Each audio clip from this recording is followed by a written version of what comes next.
Good morning. How are y'all doing? Great. How are y'all? I'm glad to have y'all. We have some lovely friends at home, so I want to say hey to them. How are y'all doing? But we are from the University of South Carolina. My name is Jake Hartfield, and I serve as a residence life coordinator for Columbia Hall. In Columbia Hall, there's about 4 live and learning communities, and one of those live and learning communities is the Capstone Scholars Program. So we're going to talk to you all about addressing high-risk drinking behaviors and within our Capstone Scholars live and learning community. I'll let my colleagues introduce themselves. So my name is Brooke Jahoski. I work in our Office of Substance Abuse Prevention and Education. So we're working primarily with high-risk students, those who are drinking heavily and getting found for those behaviors and get sent over to our office. But we also collaborate with partners across campus to address those behaviors and try to prevent some of the negative outcomes.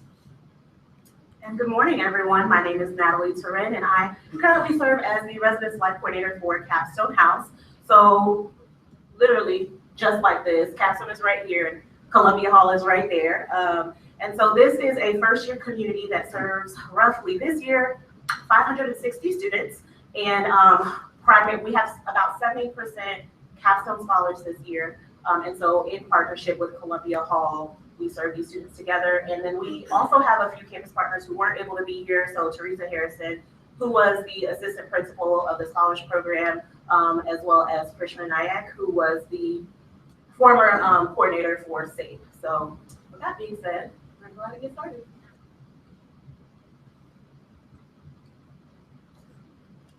All right, so today we really want this to be an interaction meeting. We want to hear from y'all. We'll have an opportunity after we present on some of the data that we collected over the course of the year, over the course of the last 2 years. We want to hear from y'all on what y'all are doing in your institution. So these are our learning outcomes for today. But really, the biggest thing is that we want y'all to take what you learned in this session and take it back to your own campus. Whether you're a small institution, large institution, we really want you to benefit from this presentation. So before we actually go to this slide, or as we're talking about this slide, if you all wouldn't mind separating into large institutions on this side and then smaller institutions on this side, this will be a lot easier towards the end when we start facilitating our activity. So if y'all go ahead and do that, we're going to tell you briefly about the community, and then again, we'll move on. So the Capstone Living Learning Community is a 2-year educational program which students have to opt out of. It targets our high achieving students who don't necessarily want to maybe be in the honors program or who are not necessarily recruited for the honors program, but we know that they are still excellent academically. And so we work closely with the Scholars Program, and that includes a faculty principal, an associate principal, as well as 2 assistant principals. And then they also have graduate assistants and then students who are within the program who also go on to kind of assist. And then the 4 pillars, or the 4 types of initiatives that they do within their program to kind of support their students and empower them in their learning at USC include academics, leadership, social, and service. And so we try to partner with them as much as possible within the confines of those 4 pillars. Okay, so just again, a little bit about the makeup or the demographics of our communities. Columbia Hall houses about 48% Capstone Scholars, with Capstone, which houses about 70%, and we do see those percentages increasing in the future. We have bi-weekly meetings with the Capstone Scholars Program, just so that they stay informed about what's happening, what are the trends that we see with our residents, so that if we need to kind of shift our programming or shift our focus, we're able to do that. And then 2, for them to kind of update us about the initiatives that they are planning. We also have a majority of our resident mentors who are Capstone Scholars, and we do that in conjunction with them. So we'll ask them to send us names of student leaders who are making really great impacts in the community, just so that we're able to retain them and make sure that we have that sustained student involvement. And then 2, with being familiar with the program, it allows them to help educate the incoming students on what the program is all about.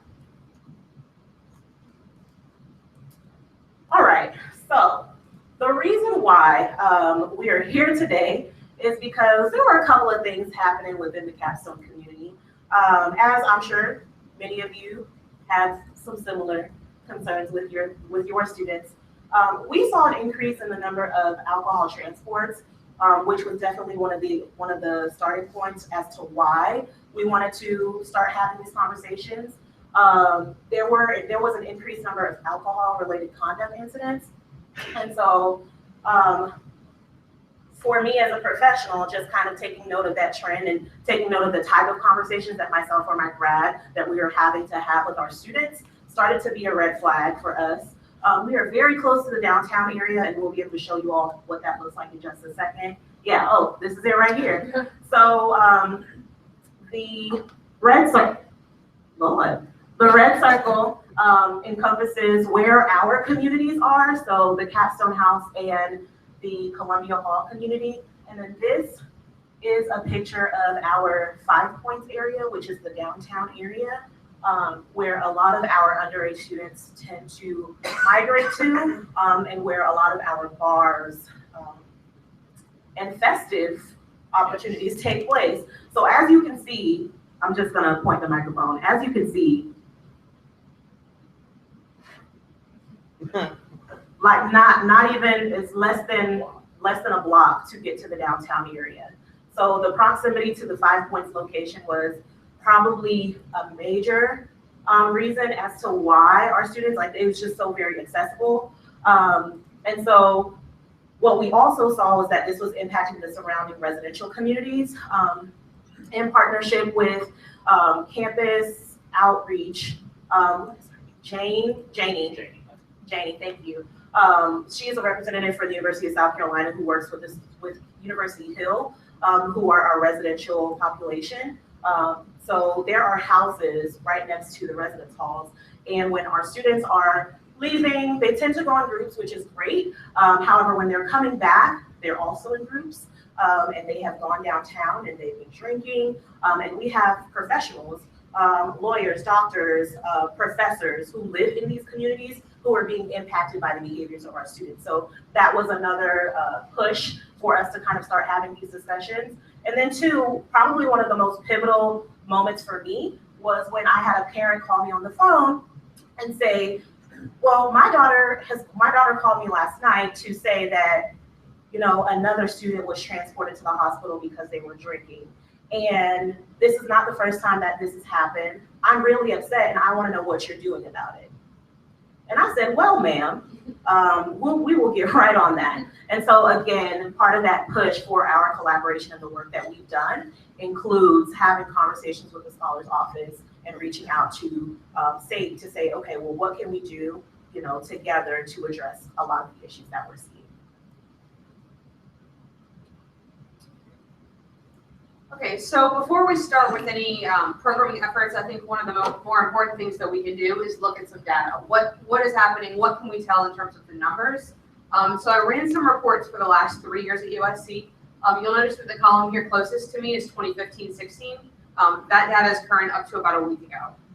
So you can see that looking at the total number, AOD is alcohol and other drugs. So that's looking at alcohol, marijuana, prescription medication, anything beyond that as well. And we don't see a whole lot of things, but that would also include cocaine, LSD, anything a student might get hold of. Again, we have a pretty low rate of use for those substances, but they are included in that count. So looking at alcohol hospitalizations in the first year that we're looking at, 2013-14, there were 91. Of those, 20 came from Capstone and Columbia Halls. So obviously we're looking at a huge percentage based on the number of total dorms that we have, total student population. This would be what we would consider an overrepresented population for that academic year. Moving into the next year, higher number of transports, lower number coming from Columbia and Capstone, but then this year we're obviously trending pretty high.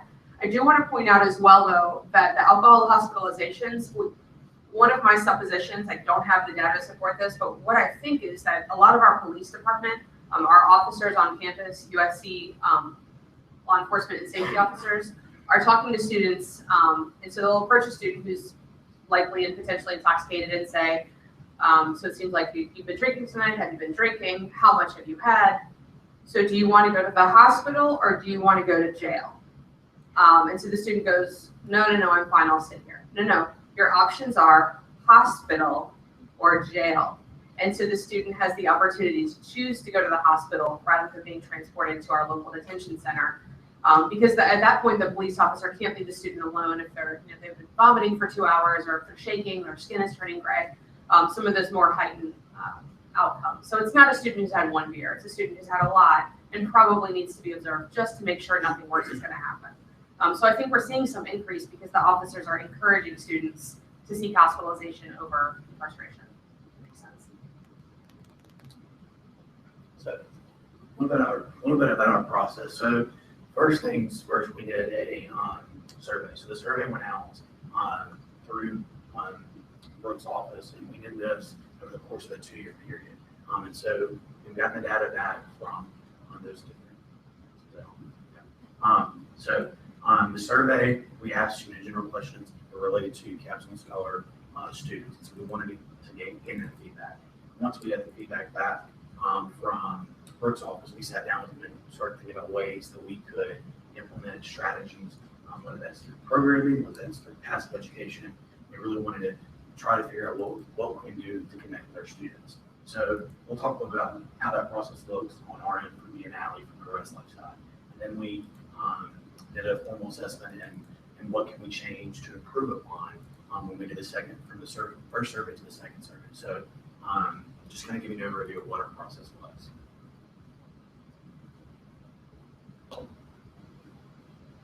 Okay, so in terms of creating that survey, frankly, there are 2 people who work in staff in my office. One is Krishma, who's no longer with the university, lives in the UK, which is super unfair, and the other is me. So Krishma created a survey last year. I've picked up the ball in that and have kind of continued tweaking and doing some of the data analysis. But what we're looking at is some questions for students. Some of it is demographic. So do you live in Capstone Hall or do you not? Are you male or female? Is this your first, second, third, or fourth year as a university student? But then we're also looking at some open-ended responses. So what pressures do you face when you choose not to drink? How comfortable do you feel turning down an offer of alcohol if you're not interested in it? And so there are some multiple choice, and there are also some open-ended responses. One thing I'll say about that is if you're looking at doing something like this, when you have an open-ended response, you're not able to cross-tabulate that information against something else. So you can't narrow down and say what percentage of females are also drinking at a high risk, because all the open-ended responses don't permit that. So, I would say if this is something you're interested in doing, which obviously I would encourage, you want to make sure that you're working with somebody who's familiar with surveying techniques. You probably have an evaluation specialist on your campus. If not, shoot me an email, and I'm happy to give a little bit of feedback and support on that. Okay, and so here's some general information that we were able to pull from both surveys, just as an FYI for you all, so you can kind of see the trends that we started to see. So 2014, 2015, there were 268 respondents, just under 50% were first-year students, 70% were female, and just over 47% were within the Capstone as well as the Columbia Hall community. As opposed to the 2015, 2016 results, we had a lower response rate. However, a higher percent within the response rate were still first-year students. Just about the same number of respondents percentage-wise were females, and then 36% were either Capstone or Columbia Hall residents. And this was targeted to that population of students. So this was distributed through a newsletter in partnership with our Capstone Scholars office. And so they sent out that link, so that it only went to students who were in the Capstone Scholars program. So regardless of where they lived on campus, as long as they still had access to the newsletter that was being distributed, they had the opportunity to take the survey.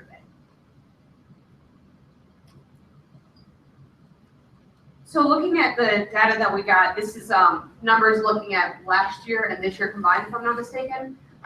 And so, like I said before, if you have a multiple choice response, we can do some cross tabulation. So I can look at comparing the freshman population to the upper class population. Are they more or less likely to engage in certain behaviors, things of that nature? So what we see, one of the things that stuck out most was looking at the question of, do you think that if you have 3 or 4 drinks, to what extent do you think you'll get in trouble? Or what is the likelihood that you would get in trouble with authorities?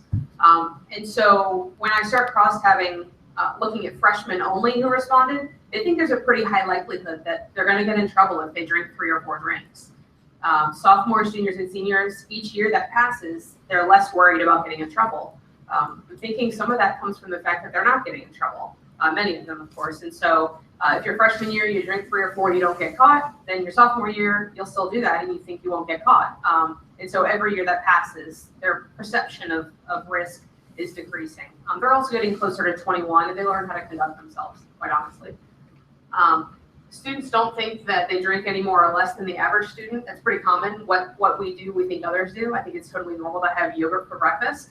You may think that's weird if it's not something you do, but I assume everyone does like I do. And so our students in the capstone program, they really think that what they do is very common across the community of USC. First year students are more likely to drink mixed drinks.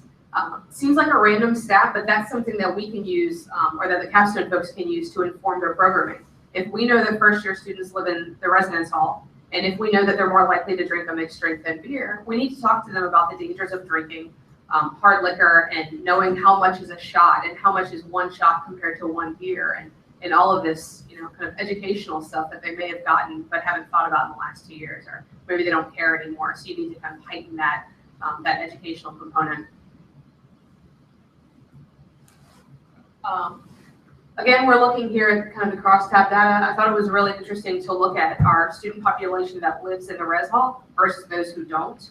You've already seen our map and recognized that our students are in Capstone Hall in Columbia, are about a block away from 5 Points.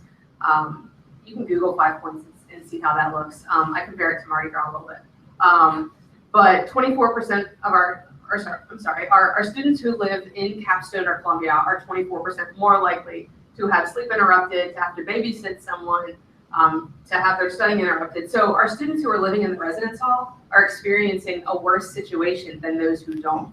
And you can imagine if I live in an apartment with my 1 or 2 or 3 roommates, we kind of monitor ourselves, and I can tell them to shut up or calm down or don't act this way. We can come up with our own agreements. But in the hall, you're subject to everyone who lives there and don't have the sense of authority over that space. They're also that much closer. So if a student's apartment is a mile away and they have to take an Uber, they may drink at home instead of going into 5 Points, whereas capstone students can't drink in the building without getting caught for that infraction. We do see the same rate of sexual assault, which I don't want to say anything about sexual assault is encouraging, but at least we know that the students who are living in the residence hall are not experiencing a heightened rate of that. We do, across the university, across our freshman class, we know that students who drink at a high risk, which we qualify as 4 or more drinks for a female, 5 or more for a male, those students are 8 times more likely to experience sexual assault. So even though our capstone residents are drinking at higher rates, they're at least not experiencing that negative outcome anymore. All right, so we talked a little bit earlier about some of the type of survey questions that we asked our students. And so here are some of the things that they said in the open-ended response. Sorry, I'm gonna use my notes right here because I can't see that. And so it's color-coded. When asked what pressures do you face by choosing not to drink, if you look at the black quotes, some of the things that students said were fear of missing out on social interactions. One student said no, none. I'm not worried about other people thinking, what other people think of me not drinking. And another student said social alienation. When asked what do you perceive as risks associated with choosing to drink, in the yellow, students said alcohol poisoning, body impairment and brain development, not being able to make safe decisions about driving or during an emergency, and then this is probably one of my favorites, which is why we included it. Getting caught underage.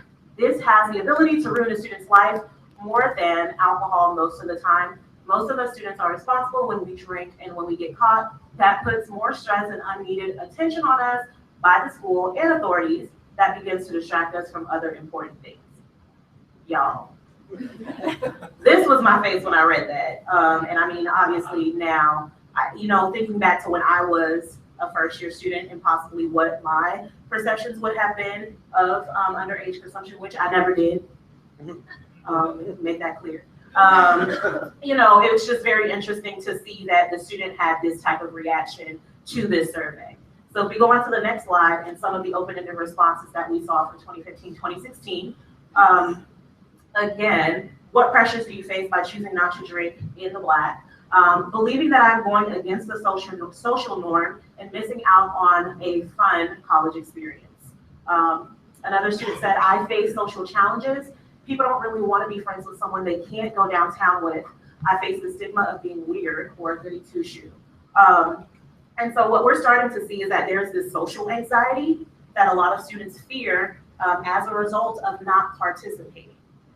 For the other question, which is what do you perceive as risks associated with choosing to drink? Again, yellow. We see being unable to control yourself or being taken advantage of, getting caught and losing scholarships. We kind of see that coming back again for the second year, though under a different question. And then you lose a sense of yourself, your mind, your values, and who you are as a person. You can't reason. You are more likely to become addicted if you start drinking. So again, I think that speaks a lot in terms of the type of students that we have who are taking these surveys. They take it very seriously, and they obviously are aware of kind of the impacts, and it's evident in their response. And then the last question, which I didn't cover in the last one, but again, still very much the same trend. What consequences do you worry about the most? We saw getting kicked out, things going on my record, destroying my parents' expectations of me, and then legal consequences, those through the Office of Student Conduct. So other thematic trends that we saw in these responses were that social pressure, it kind of all comes back to like the social pressure from the first questions, but the idea that something will go on your record and stick, or that students might lose out on a scholarship opportunity are kind of the biggest perceived threats. So you're probably thinking, how do we make this stick? So after we got the feedback, we really went through as a group and said, what can we do in the res life side and in the halls to make this impactful for our students? So as you can see, we have two different ways that we kind of approached it. So through collaboration, we collaborated with SAFE. They do good choice programming, which is, they're a campus partner, so we don't want to reinvent the wheel. So we walk over students to these events that they have throughout the academic year. And their good choice programming, their sober programming, so that could be game viewing parties, that could be movies. There's a wide variety. We serve over 34,000 students, so for us, there's a lot going on. Res Life doesn't have to be the sole provider for that. Community outreach. So we talked about how we reached out to Janie Cuisine from the Student Life, Department of Student Life, and really sat down with her and said, what ways can we connect with the Universityville community surrounding us? They're prominent figures within the community and also the city of Columbia. They really have a voice, and we want to be able to say our students respect you as community members. So reaching out to them to say what are their concerns. So me and Nathalie went to one of their community meetings, and it was interesting, something different. Being from Res Life and hearing their needs and the community and what their concerns were. It was definitely beneficial, and so we created ways to maybe do more community service where our students are actually going out in that community and working with those community members. Other ways that we've done that through community outreach is provide, one of my RMs said she'd love to dog sit. So we reached out to that community and said, Danny, was there anybody in the community that's really interested in having a student come and dog sit or house sit? So like providing that connection for a relationship between the students and the communities the community surrounding us. Passive education. So we all have this within our halls. Columbia, we have 5 bulletin boards in the Y in the lobby, but there's tons of them, so we need to put stuff on them. So we thought about ways, what can we do starting early on to really connect with the students outside of just the active programming. So USC is a residential curricular institute. We, under our curricular model, we have what's called the Health and Wellness Series. And throughout the Wellness Series, we put on a series of programs and events, but also passive education in regards to the health and wellness of our students. So that could be alcohol education, that could be homesickness, that could be And we have that one. That could be mental wellness. We might have like a mindful meditation series where someone is actually actively teaching students how to de-stress by, meditating or learning a different type of technique or skill. Yeah, so within that realm and within our curricular approach, that falls under we have a name for it, so it's awareness of self, awareness of others, and academic requirements. That health and wellness series really is about awareness of self and wellness of others. So we try to hit that through our model.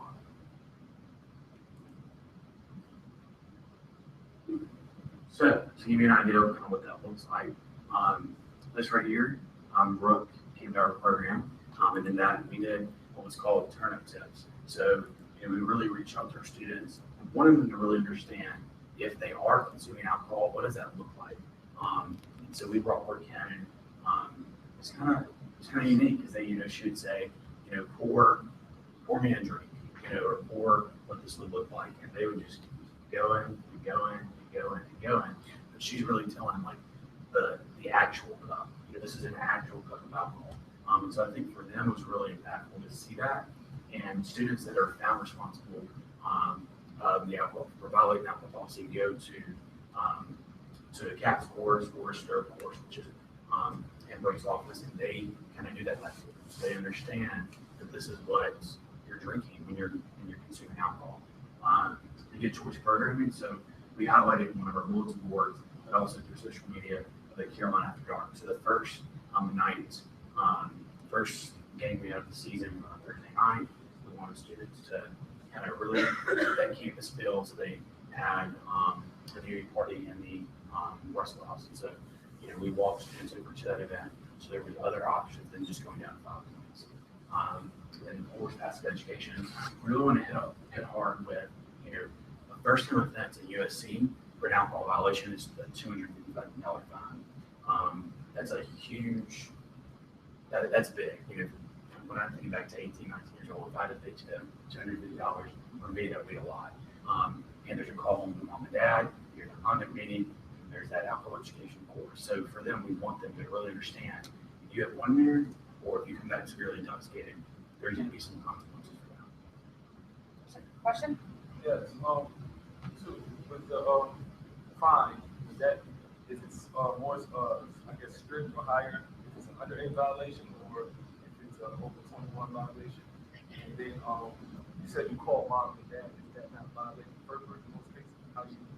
I'm glad you asked that question. Yes, thank you for that question. So most of the students that we work with, I think, are RMs are the only ones that are over the age of 21. So for us, it's if they if it's unlawful, if they're under the age, it's against our policy. It is we are a wet campus, so if they are of age, they can have it in their residence room. It depends, if they're coming back severely intoxicated, that's more of an alcohol transport. And the fine's not going to really be associated with that because they're paying an ambulance bill. But in regards to your question about parents, under a USC policy and also state law, if a student's under the age of 21, we have to contact their parent or their guardian and let them know that they violate the alcohol policy. And so what that looks like for us is saying, hey, who's the parent that you would like to contact? Well, when you start the meeting, you build that rapport, and you may say to the student, okay, well, are you aware of what the sanctions are for an alcohol policy violation? You go through it with them, and you explain to them the $250 fine, the class, as well as the phone call home to the parents. And so what that looks like is saying, okay, great. So we're now at the point of the meeting where we're going to call home. Would you like to call mom or call dad? You're using my office phone. We dial the number, and I say, hi, Mr. Smith. I have your student so-and-so here with me in a meeting right now. And per our meeting, it requires a phone call home to you. So I'm going to pass them the phone, and they're going to tell you a little bit about why they're here talking to me, as well as what's going to happen as a result of this conversation. And so I might pass the student the phone to have that conversation with their parent of why exactly they're meeting with me. Sorry, Yeah. With the class, is that something that you guys provide for the students, or do that you go out to outside sources? I can tackle that. So first time alcohol violation typically would go to our CATS class, Carolina Alcohol Awareness Policy and Safety. Thank you. Awareness Policies and Safeties. So that was a course that was developed in partnership with our Office of Student Conduct and our SAFE, our Substance Abuse Prevention Head staff. I believe it's a free class. They do a little bit of pre-homework. They show up and get alcohol education, and then they leave. I think they might have to do a small reflection piece with that. Before and after education piece. So that is a very effective course. They have to go, and there are up to 25 students in a room. They're often in the evenings. For a second-time alcohol or a first-time drug violation, typically they would go through our STIR program, which is what I coordinate, Students Taking Initiative and Responsibility. STIR is designed, kind of modeled after BASICS, which is a brief alcohol screening and intervention for college students. And so that's a one-on-one situation. We're having a conversation, we're meeting 3 times over 6 weeks. We're doing risk reduction techniques through motivational interviewing. It's a lot of social work speaking, y'all. But basically, we're meeting one-on-one with the student to say, what decisions got you to this point, and what do you need to do differently next time to avoid that? Because I'm going to go ahead and assume that you'd like to be a student here and that you don't want to be suspended. And I'm telling you that I'm probably your last stop before suspension. So what can you do differently next time? And if you want to keep drinking, that's fine. That's your choice. But I'm trying to keep you here as a student, alive and safe. For an alcohol transport, it's a quicker trip to us. They don't have to class first. They would come to STIR. And that's because we're concerned with health and safety at that point. It's not supposed to be punitive, but more educational in nature.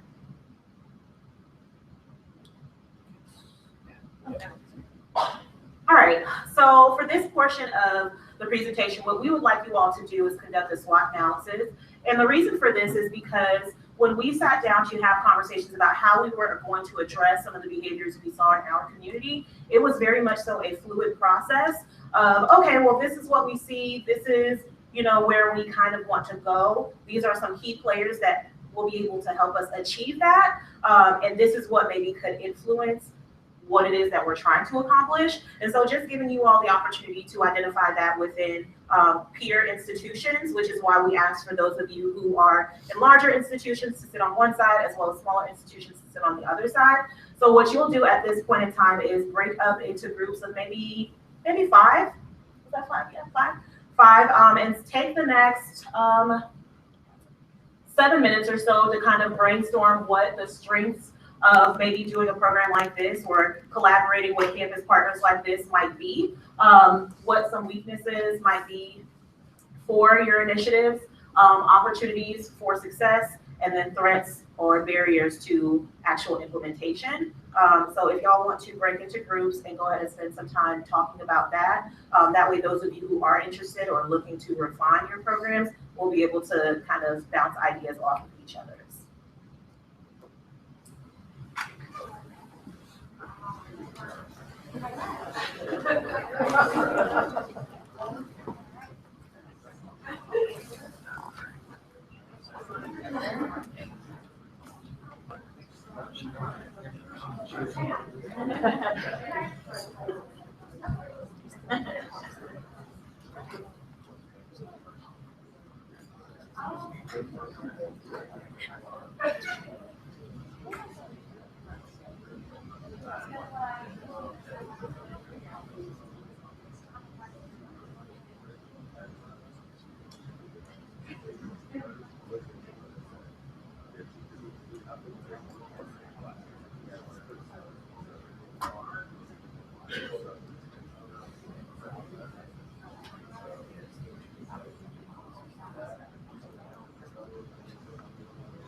Then we have the lights.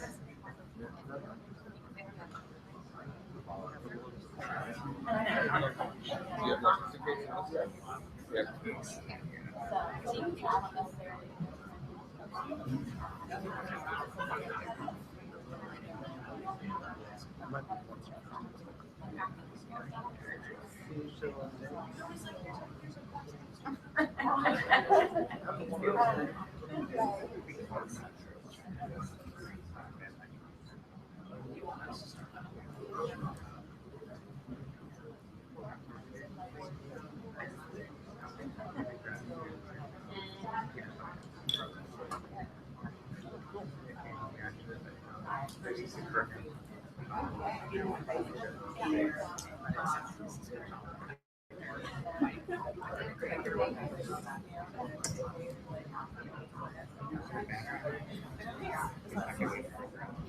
Oh, no. That's too much. All right, We'll get up there.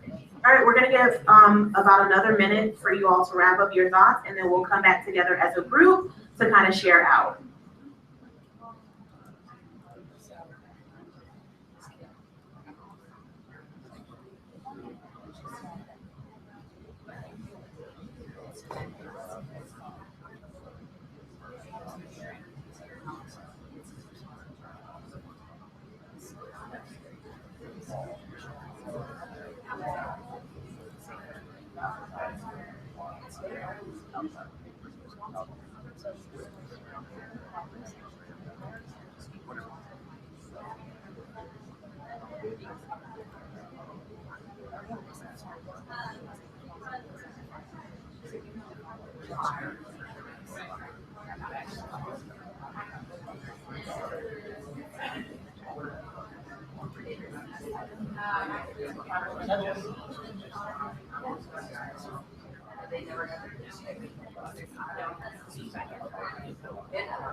All right, everyone.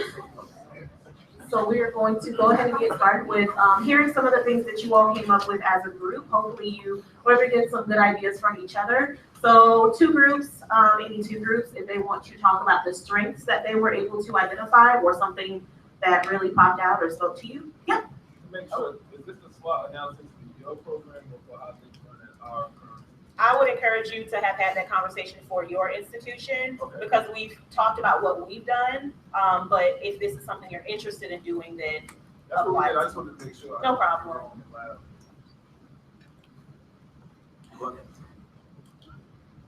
Something that we talked about was just kind of support from all angles, so whether it's with the police department,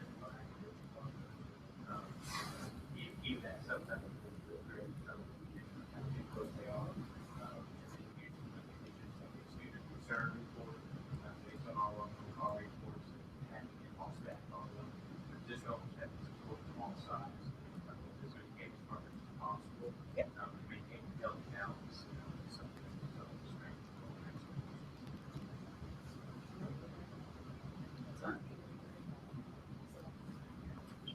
So partnerships from all sides, including the police department, for us, as we mentioned, if you have a comparable campus partner, substance abuse, and so on.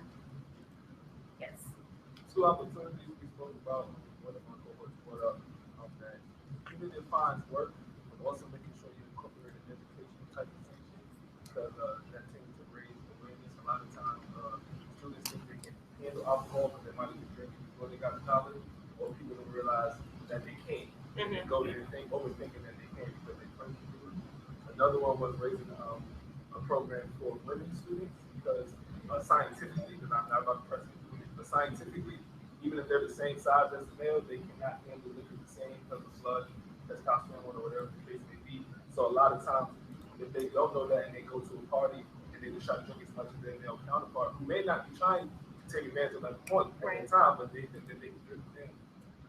So informing women that most sexual assaults do come from drug or alcohol being involved, and that they cannot drink as much as a male counterpart, so don't try to go drink for drink because a guy that you might have a crush on or that you're friendly with. So those are two opportunities to inform them, women to be more mature, and then they might, especially with sexual assault being so serious, after hearing that in a program, they might be less inclined to go out and just drink heavily. Yeah. So those are two opportunities.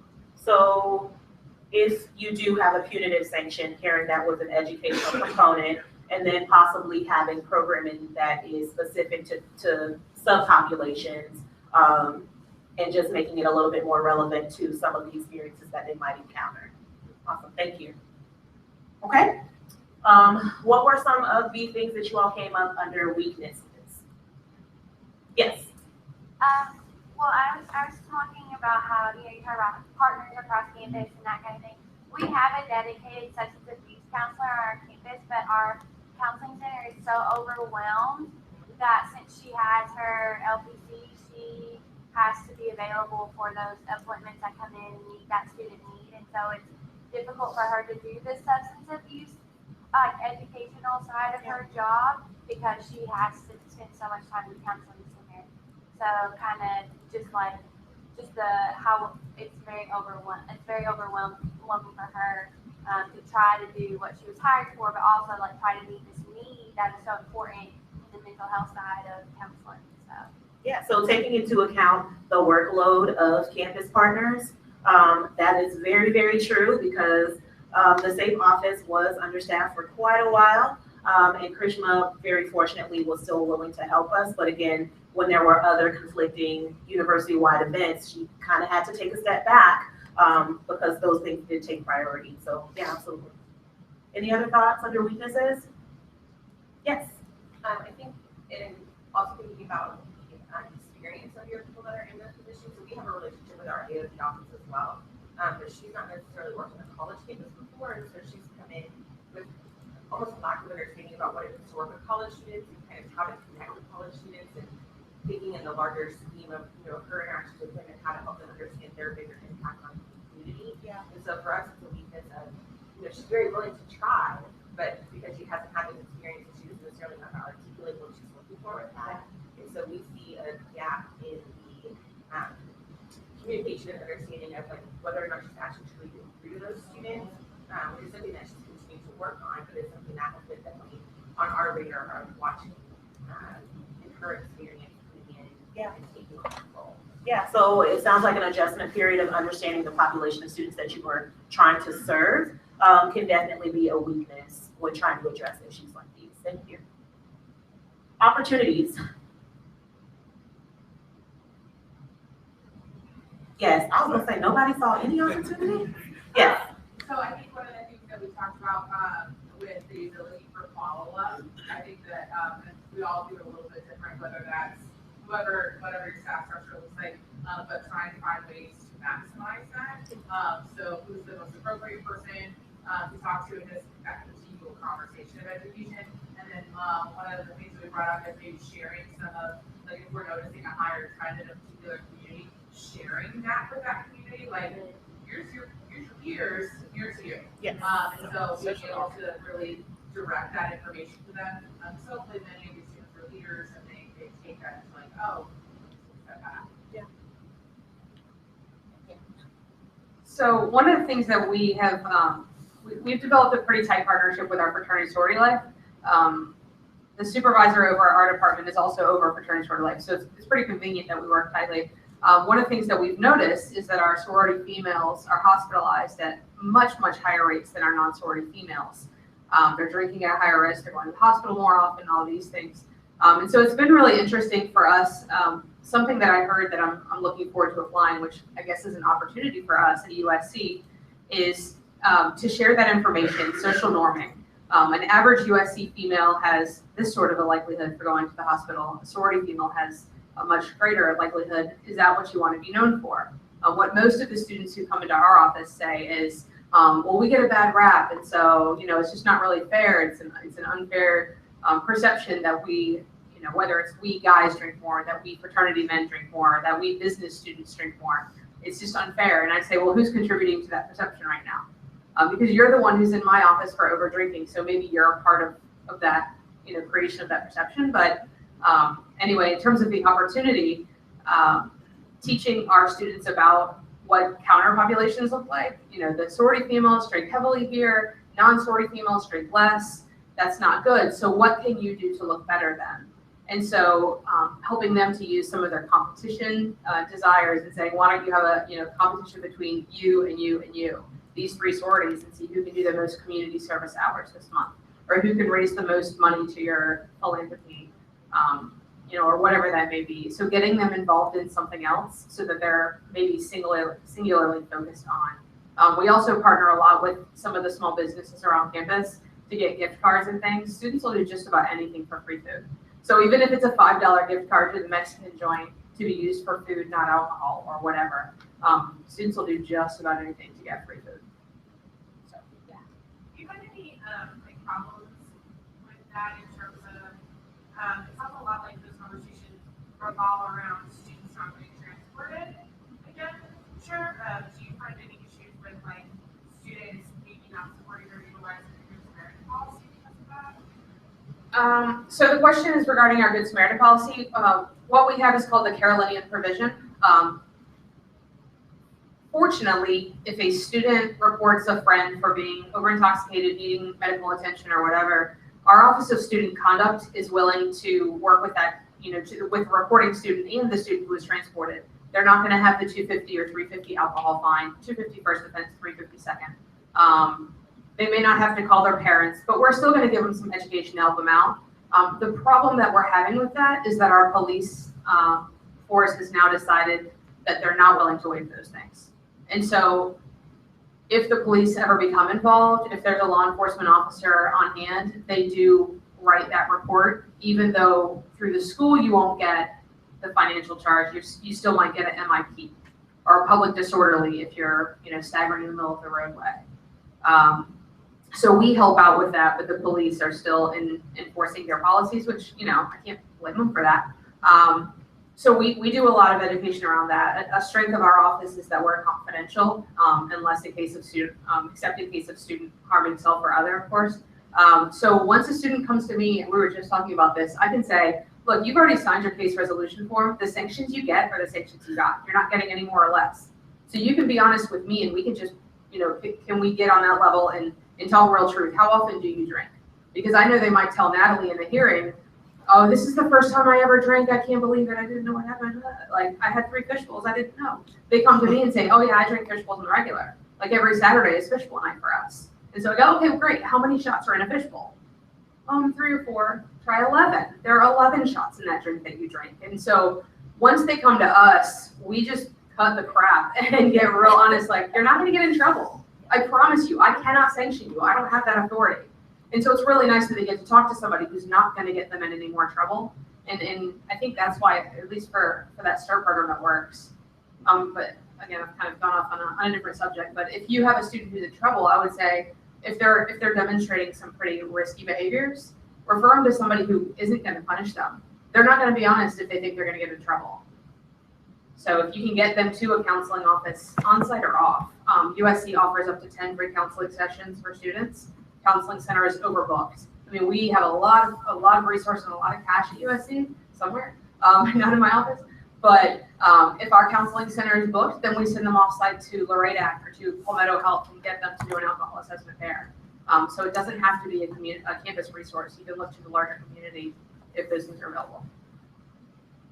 Okay. For the sake of time, we are going to go ahead and keep going. But some things that we would ask that you all consider include the campus partnership. So whether or not you're able to conduct an assessment in order to find out the different trends that are actually coming, like presenting themselves amongst your students. So being able to identify what those perceived threats or consequences might be so that you can tailor your programming to what it is that, they might be scared of. Institutional support, especially from your upper administration, so that, you know that moving forward, you will have that backing, whether or not it is financial or whether it is just having a conversation with another campus partner to say, yes, you need to be able to have these collaborations. We have a very close tie with our Office of Student Conduct, and so they too will create intentional programming to address some of these behaviors with our students. And so if they need someone to test out some of these programs or initiatives, they might bring it to one of our residence halls just as like a trial run. So student life is a really busy place and there's a lot of cash involved. And so I would say if it's not something that you can create, use the resources that already exist in your campus. If they already have, like we have a Carolina After Dark late night programming, send your students to that. Like Jake said, walk them over, create some sort of an incentive for them to attend that activity.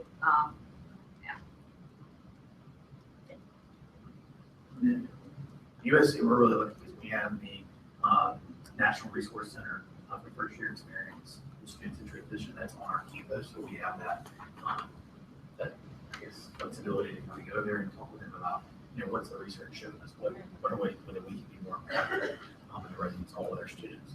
I know a lot of y'all are thinking, what are some of the budget constraints? I mean, for us, we don't feel like that's been an issue for us.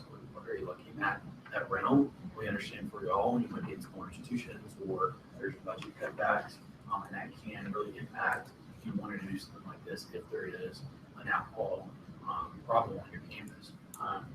The best way, and I think we've done it, is through passive programming. That's through bulletin boards, getting that message out in a different way. And that kind of ties into our last kind of wrap-up thing, is that we really use social media. That's been the biggest thing in Columbia Hall for us to connect with students to really get on their level. Our resident mentors are the ones that are kind of creating these memes and helping us out and trying to connect with the students on a different level. And so for us, it's been really impactful to use that social media outlet because we're hearing from our students, like, I saw that post and it was really funny. What's this program more about? So really connecting them on a more personal level and what they relate to on a day-to-day basis. Any questions? No, we have about 5 minutes. In your LLC, do you see any social facilitation because of the community that is built with them learning and living together in the facilitation of those risky behaviors? And how do you combat that portion?